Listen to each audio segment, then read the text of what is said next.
every year I have a rough idea of all the books and the series that I want to get to, and typically this ends up becoming a massive list because let's be honest, there's way too many books out there and just not enough time. We can't read them all. But in an extremely predictable turn of events, I'm going to keep up that tradition. This time around though, I do think I have a good shot at getting to a lot of these. The thing is, I'm actually a slow reader. I like to take my time and I don't like to feel pressure to speed through a book. I like to enjoy it and think about it for a long time afterwards. But near the end of 2023, I decided to dedicate more time to reading. I stopped procrastinating and watching so many YouTube videos, and I focused more so on just enjoying reading again, and I really have a good feeling about this year. I think I'm gonna get to a lot of great series. And obviously, if I don't get to all of these, or if I read other books, that's okay. It doesn't matter. Make sure to leave your recommendations in the comments, actually, because I might end up reading some of those instead. Who knows? Man, sometimes I just wish I had like a time-bending library where I can enter it and like time stops, I don't age, I could just read as many books as I want. Bruh. That would be amazing. Maybe the afterlife is when we'll finally be able to get to everything on our TBR. Just kidding, the TBR is endless. We can never finish it. Now, I'm actually gonna be traveling a lot in 2024, so many of these books I'm gonna be reading on my e-reader. Anyways, these are going to be a bunch of books that I plan on reading this year. But speaking of traveling, who wants to go on a group trip together? I am so excited because I have this amazing opportunity to meet and travel with some of you guys. I am partnering up with TrovaTrip, and TrovaTrip does group trips all around the world. They make up the itinerary, they set us up with a local experience guide, they figure out the hotels, the transport, the activities, and all of that. And it's all tailored for your interest, whether it's hiking, relaxing, trying some local food, or maybe even exploring some bookshops. Now, I thought it'd be really fun to host a trip and meet some of you. To me, that's so exciting. I know it's kind of crazy at the same time, but just going on like a once-in-a-lifetime adventure together, making memories and all of that would really just be such an incredible experience, and I'm really excited about it. Now, the location for this trip hasn't been set or anything yet because I need to hear from you guys, so make sure to fill out the survey below, letting me know like where you want to travel to, what month works best for you, what your budget would be around, so that we can make this happen. And there's so many amazing options to where we can go. I really want to go to Japan, so I'm not going to stop you for voting for Japan, but I would also love to travel to Ireland, Australia, New Zealand, Quebec, London, wherever. There's so many great options, so make sure to let me know by filling out the survey. And filling out the survey isn't you committing to go, it's just giving TrovaTrip the information to build the adventure using your feedback. The actual trip, once it's all figured out, will roughly be around 8 months away, all depending on what you guys have to say in the survey, but it gives us enough time to book flights and all that stuff. Katie and I have been so excited about this, so if you want to go on a trip together, maybe we could even, buddy read the same book as we're on vacation, then make sure to fill out the survey below, and a huge thank you to TrovaTrip for the opportunity. Starting off, I want to talk about a few of the books that I'm currently reading, one of which is The Will of the Many by James Islington. I think I'm only about 20% through this one, but I am really enjoying it, and I highly recommend checking this book out. Basically, it takes place in a world where millions have to give up. They have to leech away their strength, their drive, and their focus, what they call their will, to the people above them. There's like a hierarchy system. It's all kind of inspired by the Roman Empire, and this is book 1 in the Hierarchy series. I believe book 2 is coming out in the summer, so I'm definitely going to be reading that this year as well. Now, we follow a young fugitive orphan who gets enlisted into this academy, and at the academy he uncovers a bunch of mysteries and secrets that are basically world-changing. That's a very spoiler-free synopsis of the book, but I am loving it, and who knows, at this rate, this might end up being a new favorite of mine. I'll have to wait and see. Now, I also have a goal of reading a lot more indie authors this year, and one book that I'm really enjoying right now is Sons of Darkness by Gaurav Mohanty. This is basically epic fantasy that's like, it kind of reminds me of Malazan or the First Law series. It's very grimdark. There's a pirate princess, which is always awesome, and it is steeped in Indian mythology mythology that I find so interesting. The characters all feel really rounded and dynamic, and honestly, it's kind of blowing me away right now, and this is a debut novel, so I'm excited to get further into this one, and I will definitely be making a video on it later. Speaking of wanting to read more indie authors, Fate of Wizardoms by Jeffrey L. Kohanek is a series I really want to get to. I actually started listening to the audiobooks already because the author sent them to me, and I'm really enjoying it so far. But there is this beautiful deluxe edition that is basically a bind up of all 6 novels into 2 deluxe editions that are so beautiful. I'll leave a link to the Kickstarter in the description because you can back it late. These editions are looking so fine. I really want to check them out. But yeah, I've really been enjoying the audiobook. I'm not that far into book 1 yet, but the humor in the series has been fantastic. Really great action scenes as well. The characters have been really compelling so far. They're kind of reluctant heroes. And there's been a lot of mystery to the series as well. I'm excited to listen to more, and I definitely want to check out these deluxe editions as well. Now, another goal I have is to read a lot more Malazan, Book of the Fallen, or Malazan. I don't know how you say it, but this was a goal I had for 2023 that I didn't quite reach, so I do want to read a lot more Malazan this year. I want to get to at least like 3 or 4 books. And obviously, if you haven't heard of Malazan, this is a deeply rich world, a very intricate narrative. Basically, this is the benchmark for epic fantasy. While it did take me quite a while to get through book 1 because I was reading some other things at the same time, I really enjoyed that experience, and I can't wait to read more of the series, and eventually I hope that I can make some like lore and theory videos on Malazan. That's kind of the end time goal, and that's why I want to get to more of these books this year. And I feel like I'm missing out on so much. I want to explore more of this world and just uncover all of its mysteries. Now, one of my favorite experiences I made last year was starting Dungeon Crawler Carl, and I got up to book 3. Now I want to continue the series and get completely caught up this year because Dungeon Crawler Carl is amazing. I highly recommend it. If you haven't read any lit RPG or anything, this is the one you should start with. This is like top tier lit RPG. And even if you don't have an interest in that, you should just read Dungeon Crawler Carl anyway. Definitely listen to the audiobooks. They're one of the best audiobook experiences that I've ever had, and I highly recommend it. I'm also currently reading The Dragon Republic by R.F. Kuang. This is book 2 in the Poppy War, and of course I want to finish the Poppy War this year.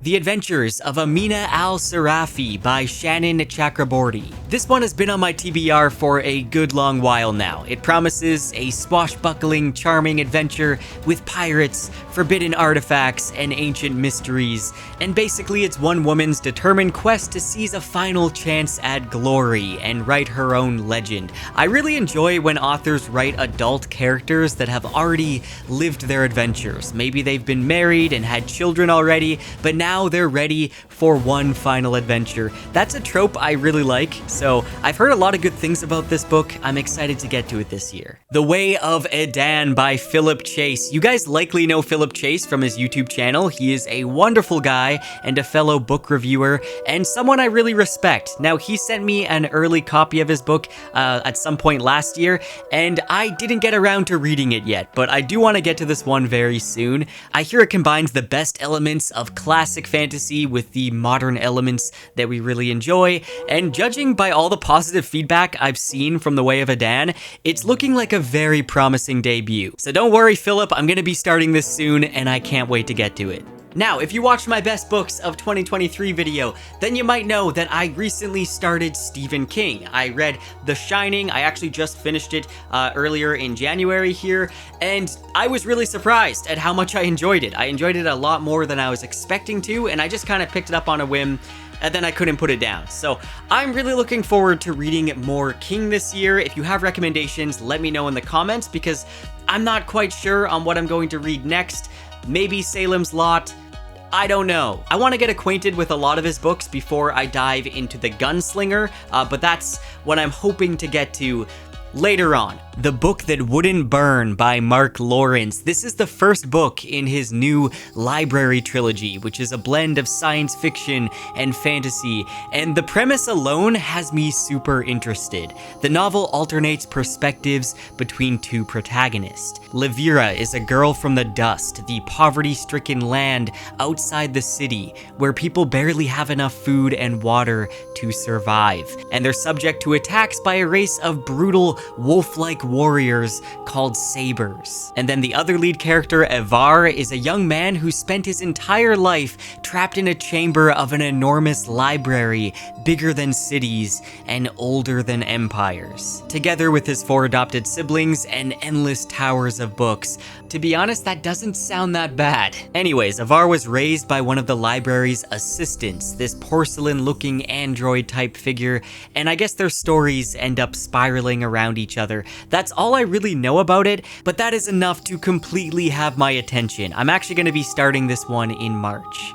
One Dark Window by Rachel Gillig. Now this is a fantasy romance with a bit of gothic horror vibes mixed into it. Now, I don't read a lot of romance books, but this one sounds really interesting, so I want to give it a read. It's set in the wonderfully dark and gothic town of Blunder that is cut off from the rest of the world because of a mist that keeps the townspeople trapped and threatened with dark magic. Anyone infected with the magic is believed to be evil or dangerous and is sentenced to death. However, Elspeth has hidden her infection since childhood, not letting anyone else know that she has another voice inside of her mind. But when she meets a mysterious highwayman with his own secrets, she ends up risking her own safety to work together to possibly find a cure to the dark magic and save herself and everyone else. I like a really atmospheric gothic setting in my fantasy, and I'm really interested in the idea of like this monster living in her head, and I'm excited to see how it's written into the narrative. I don't know why I haven't read the Greenbone Saga yet by Fonda Lee. What are you doing? It's about time, Jay. People have been recommending this book to me all the time, and it sounds like something I'm really going to love. I really enjoy unique, intricate magic systems. I'm a big fan of like Asian-inspired fantasy, and this is a blend of like magic, martial arts, and family drama all in this urban fantasy setting. The whole saga is centered around these powerful clans that are vying for control in the city of Janloon. From what I hear, the magic system is really intriguing, and it's kind of reminiscent of like Hong Kong gangster films, and it just sounds like something I would definitely be interested in. So it's about time. I'm gonna read it. You can hold me accountable for that. Dark Matter by Blake Crouch. Now, I have heard a lot of mixed things about this book, mostly positive, but there's some negative things in there as well, so I want to find out whether this is a book for me or not. And I intend on starting this one very soon because I want to read it before the Netflix adaptation drops.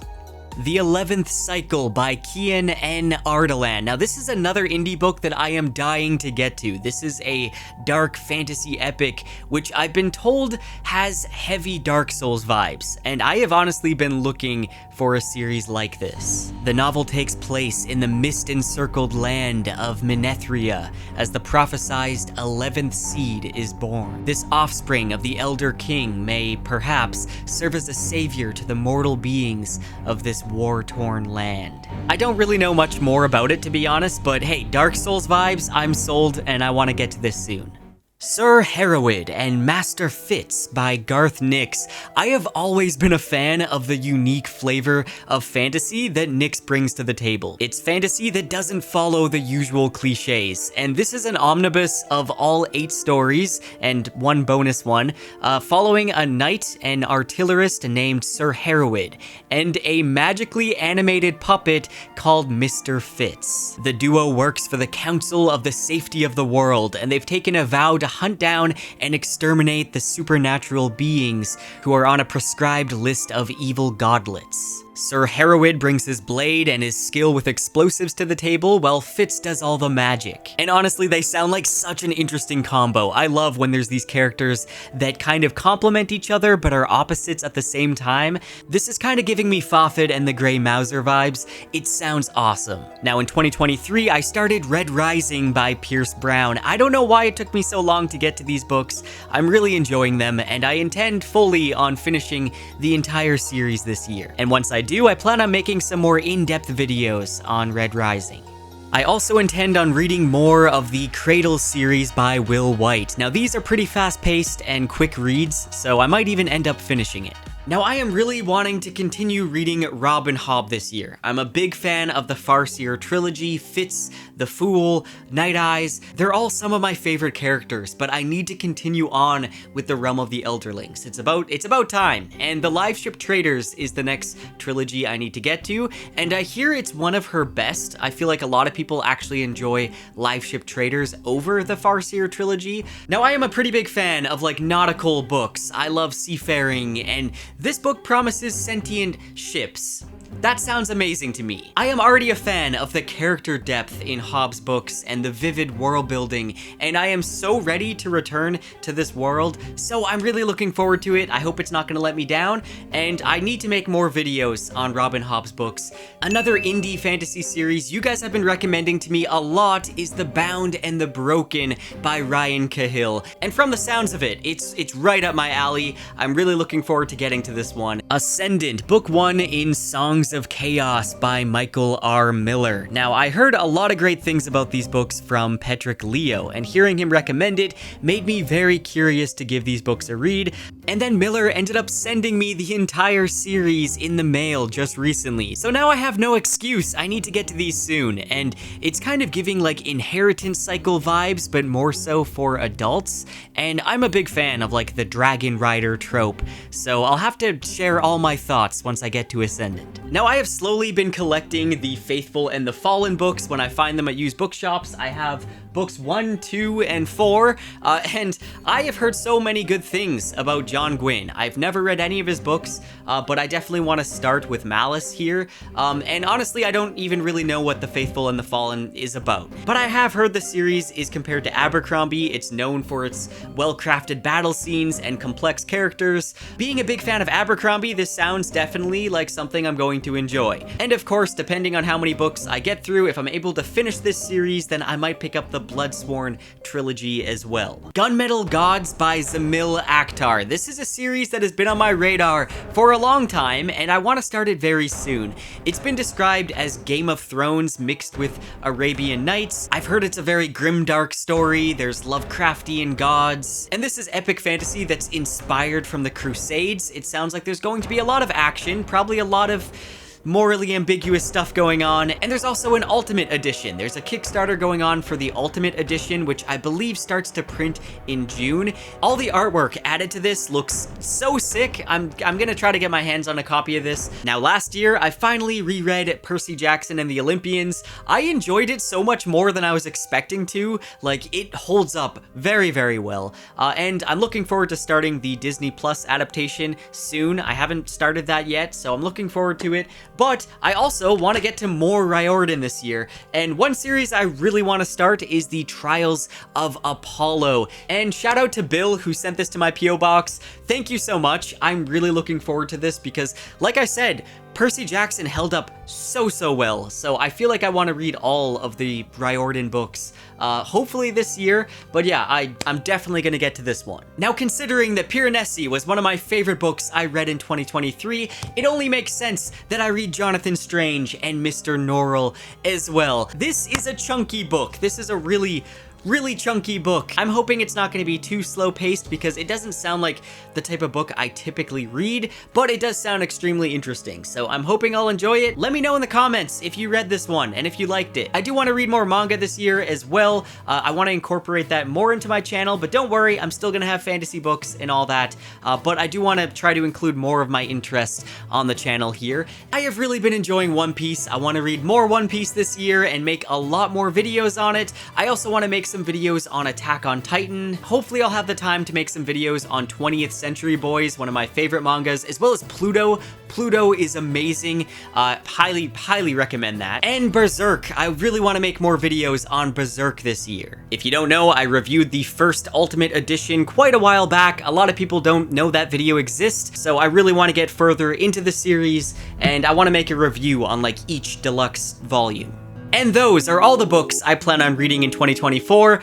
wish me luck. Also, leave all of your recommendations in the comments because I might add some of those to this list. I might swap them out for some ones on this list. And a special shout out to my most recent high tier patron, Mike Baker. Man, thank you so much for sending all the books as well. That was such a surprise. I really appreciate all the support. And yeah, just thank you.